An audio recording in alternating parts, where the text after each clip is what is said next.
Bom dia, boa tarde ou boa noite. Nós estamos agora nos cumprimentando dessa maneira, porque em tempos de pandemia, a gente não sabe que hora você vai nos assistir, vai nos ver. Então fique à vontade, fique tranquilo, que nós queremos agradecer a sua presença nesse instante. Você está mais uma vez nos assistindo nessa reflexão que nós faremos. Nós somos da Igreja Batista Orla Sul, que fica aqui em Boa Viagem, pertinho do Shopping Recife. Nos reunimos na Academia Cristã e você está convidado a nos conhecer quando toda essa pandemia passar, quando tudo isso cessar. Nós queremos ter você junto com a gente e a gente poder louvar e engrandecer o Senhor na beleza da sua santidade pessoalmente junto com você. Então, para nós será um prazer a gente poder fazer isso. Nós queremos refletir nesse momento sobre um tema um tanto quanto, vamos dizer assim, diferente, né? A gente vai falar hoje sobre negociando expectativas na Bolsa da Esperança. Negociando expectativas na Bolsa da Esperança. Em tempos de pandemia, como nós estamos vivendo, hoje é dia 17 de maio, e estamos aqui no Brasil no meio dessa pandemia, nós queremos trazer essa mensagem, trazer essa reflexão de uma maneira que você possa sentir-se mais esperançoso, de que tudo isso passe, de que tudo isso cesse, que a gente possa mais uma vez estarmos felizes, contentes, satisfeitos juntos uns dos outros. Então, vamos investir nessa bolsa da esperança que nós vamos falar hoje com vocês. Então, negociando expectativas na bolsa da esperança será o nosso tema de hoje. Quando a gente fala de bolsa da esperança, a pessoa pode perguntar assim, que bolsa é essa? Não, nós estamos fazendo um comparativo com a bolsa de valores mesmo, né? Ou seja, o que é bolsa de valores? Talvez alguns perguntem. Bolsa de valores é o lugar onde as empresas se juntam para negociar os seus papéis, os seus ativos, né? Onde elas trocam entre si experiências, mas também ao mesmo tempo elas fazem negócios, né, com os investidores, com aquelas pessoas que estão dispostas a investir financeiramente. Esse negócio de bolsa começou bem distante, né? Eu tive fazendo as pesquisas, começou em 1531 através de um belga. E é interessante a gente fazer essa breve introdução a esse respeito, porque é engraçado. Por que tem o nome Bolsa, né? Bolsa de Valores? Por conta da família desse cidadão belga, cujo brasão tinha 3 bolsas, né? E ele depois criou um prédio onde, na verdade, as pessoas iam negociar ali os seus produtos. E a partir dessas negociações que eram feitas dentro dessa casa, que aquela casa ficou conhecida como a casa de negócios das bolsas ou das bolsas. E aí em diante pegou essa palavra e depois, claro, evidentemente com bem mais estrutura, se começa a ter, se espalhar pelo mundo, na verdade, e agora cada país tem a sua bolsa de valores, como a gente sabe. Mas dentro da bolsa de valores, ou juntinho da bolsa de valores, ou com a bolsa de valores, também existe o mercado financeiro. E a palavra mercado vem de mercado mesmo, né? De local onde se troca mercadorias, onde se compra mercadorias também. Então, o mercado financeiro também tem a ver com isso. E dentro do mercado financeiro, aí onde eu quero chegar, existe uma coisa chamada de mercado futuro. Ou seja, mercado futuro é o local onde há negociações de compra e venda que serão realizadas, né, no futuro e não no presente. Ou seja, são negociações que estão projetadas para o futuro e não no presente. Engraçado que nessa situação, o que se negocia são expectativas a respeito de ativos financeiros. Aí quando se fala de ativos financeiros, está falando de compra de bois, né? Compra de café, compra de soja, enfim, nós estamos falando de coisas concretas, mas que não são negociadas nesse mercado futuro o produto em si, mas a expectativa a respeito do preço daquele produto. Ou seja, em outras palavras, você está negociando expectativas. Daí vem o meu tema chamado de negociando expectativas na Bolsa da Esperança. Então, quando você fala de mercado futuro, você está falando assim, de uma esperança que alguém tem a respeito de que um preço de um produto suba ou desça para ele ter lucro com isso daí. E o que eu quero trabalhar é exatamente isso, essa expectativa que nós podemos ter a respeito dessa bolsa de esperança. Para isso nós vamos ler o texto de Jeremias, capítulo de número 32, nós vamos ver a história da compra de um terreno, a história de um investimento que o Jeremias deveria fazer, orientado por Deus. E esse texto nos diz o seguinte: no 10º ano do reinado de Zedequias em Judá, que era no ano 18º do reinado de Nabucodonosor na Babilônia, o Senhor Deus falou comigo. E nesse tempo o exército da Babilônia cercava Jerusalém e eu estava preso no pátio da guarda. O rei Zedequias havia mandado me prender, acusando-me de anunciar que o Senhor tinha dito o seguinte: eu entregarei essa cidade ao rei da Babilônia e ele a conquistará. O rei Zedequias não escapará dos babilônios, mas será entregue ao rei deles. Zedequias verá o rei da Babilônia cara a cara e falará com ele pessoalmente.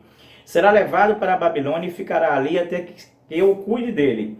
Mesmo que lute contra os babilônios, não poderá vencê-los. Eu, Senhor, estou falando, diz Deus. E o Senhor me disse mais ainda. Me disse que Anamel, filho de meu tio Salum, ia me procurar e pedir que eu comprasse as terras dele numa cidade chamada de Anatote, que era a cidade natal do próprio Jeremias. Isso porque eu sou o seu parente mais chegado e tenho o direito de comprá-las. Então, exatamente como o Senhor tinha me dito, o meu primo Anamel me procurou no pátio da guarda e me disse: compre as minhas terras que ficam em Anatote, no território de Benjamim. Você é o meu parente mais chegado e por isso tenho o direito de comprar essas terras e ficar com elas. Aí entendi que era Deus que estava me mandando fazer isso. Assim comprei as terras de Anamel e pesei o dinheiro para ele. O preço foi de 200 gramas de prata. Assinei a escritura e fechei-a com selo. Depois chamei testemunhas e pesei o dinheiro numa balança. Então peguei a cópia fechada com o selo, a qual tinha contratado e as condições, e também a cópia aberta. E dei as 2 cópias a Baruque, filho de Nerias e neto de Manassés. Fiz isso na frente de Anamel, das testemunhas que assinaram a escritura, e de todos os judeus que estavam sentados no pátio. Diante de todos eles eu disse a Baruque: o Senhor Todo-Poderoso, o Deus de Israel, mandou que você pegue essas escrituras de compra, tanto a cópia fechada com selo como a cópia aberta, e as coloque num pote de barro, para que dure muitos anos. O Senhor Todo-Poderoso, o Deus de Israel, disse que neste país ainda serão compradas casas, terras e plantações de uvas. Que Deus nos abençoe nessa reflexão que nós estamos fazendo, para que Ele possa nos iluminar, nos deixar claro quais são as lições que Ele tem para nós no dia de hoje. Negociando expectativas na Bolsa da Esperança. Primeiro a gente tem que entender o contexto em que essa negociação dirigida por Deus, mandada por Deus, acontece na vida de Jeremias, que, vamos dizer assim, era um investidor inexperiente em termos de bolsa de esperança nessa época. O contexto em que isso estava acontecendo, como eu acabei de ler para vocês, era o contexto justamente em que toda a cidade estava cercada, toda a cidade de Jerusalém estava cercada naquele momento. Já fazia um ano que ela estava cercada. Ou seja, o exército da Babilônia cercara a cidade com o objetivo de invadi-la, de conquistar Israel. E isso já durava um ano, ou seja, um tempo que era um tempo inadequado para fazer toda e qualquer negociação possível que você puder imaginar.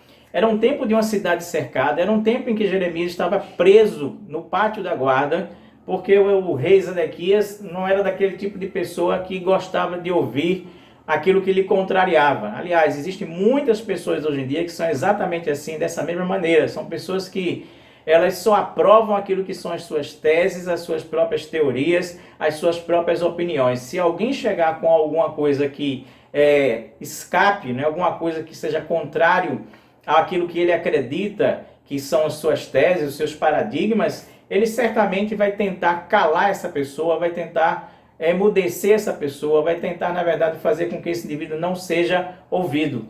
E Jeremias, que era profeta de Deus, já tinha dito assim: olha, não cometam os mesmos pecados que vocês estão cometendo, porque o castigo de Deus virá e o exército da Babilônia vai tomar a cidade de Jerusalém.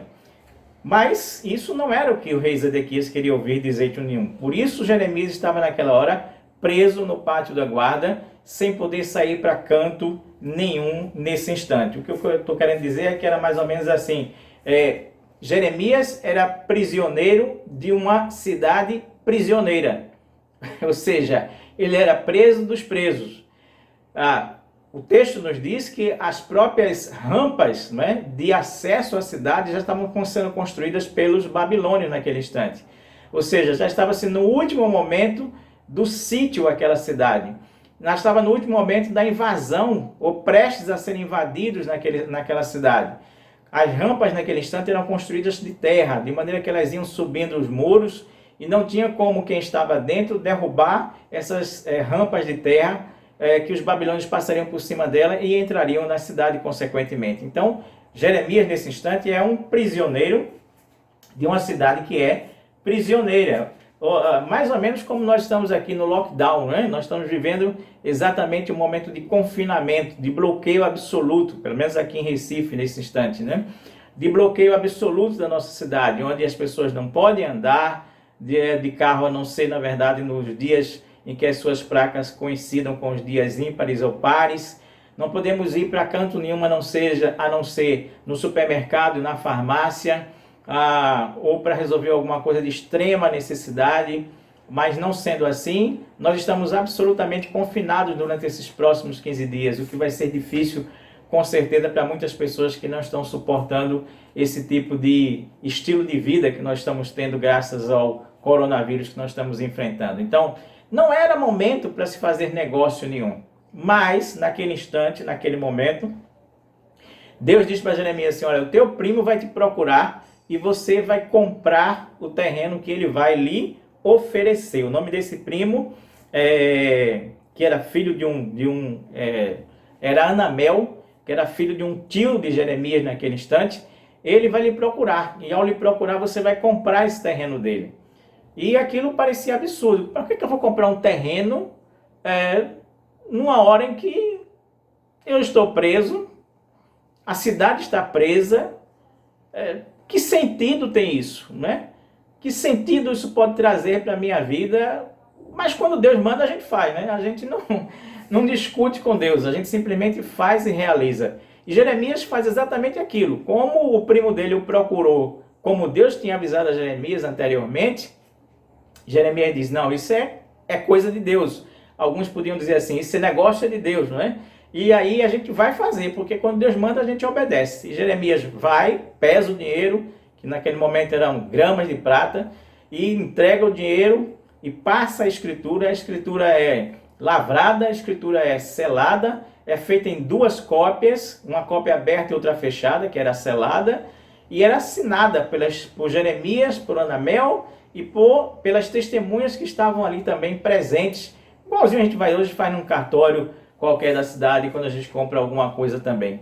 Então, Deus manda, Jeremias realiza, Jeremias faz, sem entender exatamente o porquê desse investimento que ele estaria fazendo nesse terreno.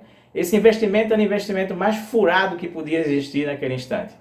Era um investimento que ninguém recomendaria que fosse feito. Até porque, diga-se de passagem, a cidade de Anatote, onde ele comprou o terreno, essa cidade ela já estava possuída, ela já tinha sido conquistada pelos babilônios. Ela ficava mais ou menos a 3 quilômetros de Jerusalém. Então era o negócio mais furado que poderia existir naquele instante, era exatamente esse daí. Mas, como eu disse, quando Deus manda, a gente obedece, a gente faz, a gente realiza aquilo que Deus nos manda, ou então a gente procura realizar. Então o contexto é um contexto absolutamente inadequado para se fazer um investimento num terreno, como aquele que foi feito por Jeremias. A segunda coisa que eu quero dizer para vocês é que diante dessa situação, Jeremias, ele vai fazer então o seguinte, ele diz assim, tudo bem, eu vou cumprir o que você me disse, Deus, mas eu quero ter uma conversa com você. Eu quero ter um tete-a-tete com você. Eu quero entender o porquê desse investimento que eu estou fazendo. E em seguida o texto vai dizer exatamente isso, que Jeremias orou. E ele ora dizendo o seguinte, veja que interessante, né? Versículo 16 e 17, ele diz assim, depois que dei a Baruque, filho de Neerias, a escritura da compra, eu orei assim. Ó Senhor meu Deus, com o teu grande poder, com a tua força, fizestes o céu e a terra. Nada é impossível para ti. Eu sei que tu és bondoso com as pessoas. Eu sei que tu fazes grandes planos e coisas maravilhosas. Eu sei que tu já fizeste milagres na terra do Egito. Eu sei que tu já deste essa terra boa ao povo de Israel. Mas lá no finalzinho desse texto, versículo 14 e 15, Jeremias diz assim: o Senhor Todo-Poderoso, Deus de Israel, mandou que você pegue essas escrituras de compra, tanto a cópia fechada como a aberta, e a coloque num pote de barro para que dure muitos anos. O Senhor Todo-Poderoso, Deus de Israel, disse que neste país ainda se comprarão casas, terras e plantações. O Senhor, meu Deus, com o teu grande poder, agora vem a oração dele. Ó Senhor, meu Deus, com o teu grande poder e com a tua força fizeste de tudo. Mas os babilônios construíram rampas de terra em volta das muralhas da cidade de Jerusalém, a fim de invadi-la, como estão atacando agora. A guerra, a fome e as doenças vão fazer a cidade cair nas mãos deles. Como vês, tudo que tu nos dissestes aconteceu. Aí vem a questão dele. Ele diz assim: no entanto, o Senhor meu Deus, tu me mandaste comprar terras na presença de testemunhas. Em outras palavras, o que ele está dizendo é assim: o negócio foi feito, jurado, selado, sacramentado, está feito. Mas o contexto é absolutamente adverso. O contexto é absolutamente adverso. Eu fiz, mas agora eu estou orando, estou conversando com você e estou perguntando assim: por quê? Como? De que jeito? E muitas vezes na nossa vida acontece exatamente isso. Nós nos vemos diante de situações, bifurcações da vida, tomadas de decisões, dificuldades, problemas, que a gente olha e diz assim: tá, eu estou tentando fazer a tua vontade, eu fiz a tua vontade no que me era possível fazer, mas e aí? Jeremias começa inclusive a oração dele dizendo assim: olha, eu sei que você é poderoso, eu sei que você tem força, eu sei que para você nada é impossível, você como meu consultor financeiro é perfeito, é maravilhoso. Mas eu também olho para o cenário que está ao meu redor, e esse cenário ao meu redor é totalmente adverso, é totalmente contrário, é totalmente problemático, é totalmente difícil. E o que é que eu devo fazer nesse instante? Porque eu não estou entendendo nada. Não dá para entender, não dá. Se tivesse essa música naquela época, ele estaria cantando assim, né? Não dá para entender, não dá. Não tem condições de a gente entender algo dessa maneira. Então o que acontece? Primeira coisa que eu disse para vocês, o contexto da negociação e do investimento era um contexto absolutamente errado. Segundo, Jeremias procura conversar com o consultor dele para entender o que estava acontecendo. Aliás, para entender um pouquinho mais de bolsa, de mercado futuro, eu ontem consultei um amigo meu que é um consultor financeiro de primeiríssima qualidade. Quero agradecer a ele as dicas que ele me deu a respeito de mercado futuro e tudo mais. Foi exatamente isso que Jeremias fez. Quando ele não estava entendendo bem a coisa, ele diz assim: eu preciso consultar o meu consultor financeiro que me mandou fazer esse negócio comprando esse terreno.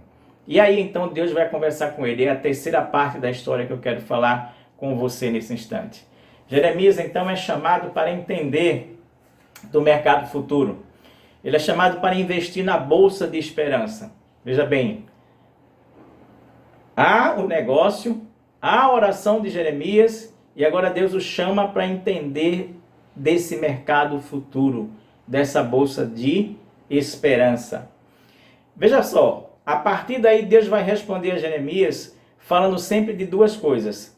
Uma opinião que o povo tinha e outra que Deus via muito mais adiante. No capítulo 32 mesmo, aí onde nós estamos, no versículo de número 43, Deus chega para Jeremias respondendo a oração dele e diz assim: Jeremias, o povo anda dizendo que esta terra vai ficar como um deserto, sem gente e sem animais, e que será entregue aos babilônios. Mas eu digo que neste país ainda se comprarão terras. As pessoas vão comprar, assinar escrituras, fechá-la com os seus selos e chamar as testemunhas. Isso acontecerá nas terras da tribo de Benjamim, nos povoados em volta de Jerusalém, nas cidades de Judá e nas cidades das montanhas. das planícies e da região sul. Eu trarei o povo de volta a seu país. Eu, o Senhor, o falei. Eu, o Senhor, o falei. Ou seja, o povo anda dizendo, vocês vão ver que isso aqui tudo vai se transformar num deserto. As ruas estarão vazias. Aliás, essa é uma imagem que nós temos muito presente na nossa vida hoje. Ruas vazias, desertas de pessoas. O inimigo tomando essas ruas nossas, esse inimigo chamado coronavírus. Mas Deus está dizendo assim naquela situação lá de Jerusalém. Olha, o povo anda dizendo que essas ruas vão ficar como um deserto. Eu, porém, vos digo que vocês ainda farão muito negócio. Vocês ainda comprarão terras, comprarão terrenos, comprarão casas, comprarão vinhas. Vocês estarão com a vida de vocês normais. Porque eu não enxergo simplesmente o aqui e o agora. Mas eu enxergo o ali e o acolá. Ou seja, a minha visão vai muito mais além da visão que vocês têm. O meu pensamento vai muito mais além do pensamento que vocês têm. Ou seja, vocês serão chamados a negociar novamente. E essa eu diria que talvez seja a primeira cláusula, né, da escritura que Jeremias assinou junto com Hananel. É o fato de que há esperança e a esperança de negociações voltarem mais uma vez para a terra de vocês. Mas um pouco mais adiante, no capítulo número 33, versículos 5 e 6, a gente lê assim, Deus falando sobre, vamos dizer assim, a segunda cláusula desse contrato com a esperança. Ele diz assim, eu abandonei essa cidade por causa das maldades do seu povo. E aqui a gente para fazer uma reflexão, aqui a gente para imaginar o seguinte, até para informar os irmãos o seguinte, irmãos e amigos, o seguinte, que os pecados da cidade de Jerusalém naquele tempo iam muito mais além do que a gente pode imaginar. Havia até sacrifícios de crianças a deuses pagãos que eram totalmente repudiados por Deus naquele instante. Por isso diz assim, Deus diz assim, eu abandonei a cidade, realmente eu abandonei a cidade. O povo está de um jeito que não tem jeito, por assim dizer.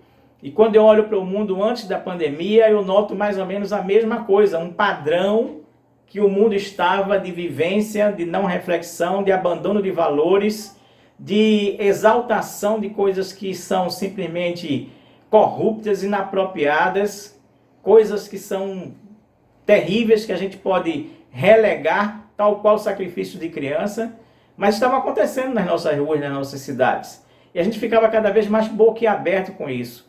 Essa pandemia, de certa forma, foi um freio de arrumação diante dessa realidade. Para a gente parar, sentar, refletir, valorizar a família novamente, em vez de desqualificá-la, em vez de jogá-la na lata do lixo, como estava sendo feito. Qualquer coisa que se falasse em família era repudiado pela maioria ou por boa parte das pessoas. Enfim, do mesmo jeito, diante dessa realidade ou daquela realidade, ele diz assim, realmente eu abandonei a cidade. Mas, observe o seguinte, mas eu curarei essa cidade e o seu povo, e novamente lhe darei saúde, e farei com que tenha tempos de paz e segurança. Trarei progresso para o povo de Judá e de Israel, e construirei tudo de novo como era antes. Ou seja, mais uma vez a visão do povo está no aqui e no agora. Nas rampas de terra que já estavam sendo feitas para Jerusalém ser invadida. Mas Deus diz assim, compre o terreno porque eu estou pensando não mais nesse momento, eu estou pensando na verdade no futuro que vocês vão ter. E eu darei, veja que bênção, é exatamente o que Deus diz agora. E eu darei a saúde de vocês novamente. E eu os curarei. E eu sararei vocês. E vocês vão ter progresso nessa cidade mais uma vez. Glória a Deus. E que conosco seja assim também, da mesma forma e do mesmo jeito. Que Deus não olhe para esse momento de confinamento, de invasão de vírus na nossa vida, mas que Deus já esteja olhando e nos incentivando a investir na Bolsa de Valores da esperança lá na frente. Que a gente acredite com fé que Ele vai nos sarar, que Ele vai nos curar, que Ele vai trazer a nossa saúde de volta mais uma vez. Eu diria que essa é a segunda cláusula. A primeira cláusula do contrato da esperança é quando Deus diz assim, olha, vocês negociarão novamente, vocês comprarão terra novamente. A segunda cláusula é quando Deus diz assim, olha, vocês serão curados, vocês serão sarados. Mas mais adiante, um pouquinho mais adiante, Deus ainda vai fazer mais uma promessa cheia de esperança para Jeremias e para nós também. No capítulo 33, versículo 10, diz assim: andam dizendo que este lugar é como um deserto, sem gente e sem animais. Mesma figura de linguagem, deserto, ruas vazias. É verdade que a cidade de Judá e as ruas de Jerusalém estão vazias, sim, sem gente e sem animais. Isso é verdade. Porém, neste lugar, e vocês ouvirão de novo gritos de alegria e de felicidade, e barulho de festas de casamento. Vocês vão ouvir pessoas cantando e trazendo ofertas de gratidão ao meu templo. E eles cantarão assim: deem graças ao Senhor Todo-Poderoso, porque Ele é bom e o seu amor dura para sempre. Amém.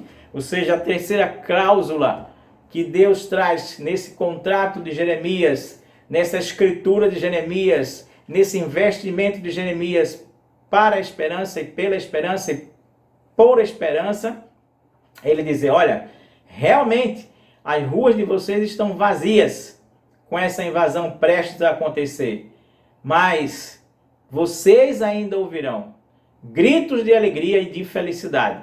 Vocês ainda ouvirão festas de casamento, alegria e prazer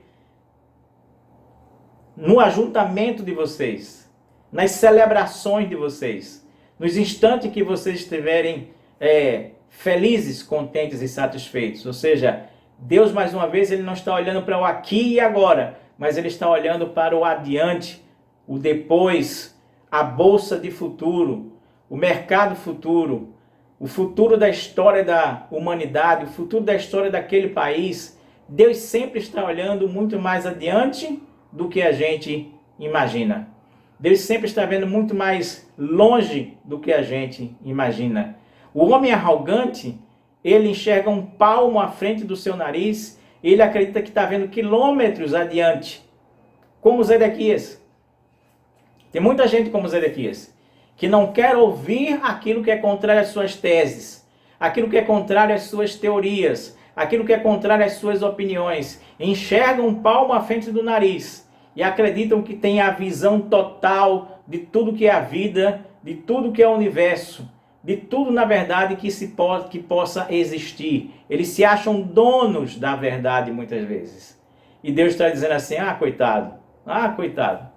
Enxerga um palmo à frente do nariz. Está vendo as ruas desertas, está com medo. Não está vendo o adiante, o mercado futuro, o que está lá na frente, o que vai bem mais longe do que se possa imaginar. Eu quero concluir usando um texto de Rubem Alves. Rubem Alves, ele vai nos dizer uma coisa muito interessante. Ele vai dizer assim: esperança é quando, sendo inverno do lado de fora, a despeito dele brilha o sol de verão do lado de dentro. A esperança é quando, sendo inverno do lado de fora, a despeito dele brilha o sol da esperança do lado de dentro. Deus é assim.